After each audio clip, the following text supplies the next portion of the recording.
Buying Ethereum on Webull is straightforward. Follow these steps to purchase Ethereum on the Webull platform. Open the Webull app or desktop. Download the Webull app or open the Webull desktop platform. Log in using your credentials. If you don't have a Webull account, you will need to sign up and verify your identity first. Enable cryptocurrency trading. If you haven't already, make sure cryptocurrency trading is enabled. Go to the app's account settings, select crypto trading and follow the prompts to activate. Fund your account. Ensure your Webull account is funded. Transfer funds from your linked bank account to your Webull account. Webull requires sufficient buying power to make a crypto purchase. Search for Ethereum. In the search bar, type Ethereum or ETH and select it from the results. Place an order.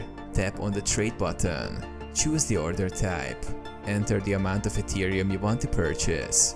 Review the order and click buy to complete the purchase. Monitor your investment. After buying, you can track your Ethereum holdings in the positions tab of your account.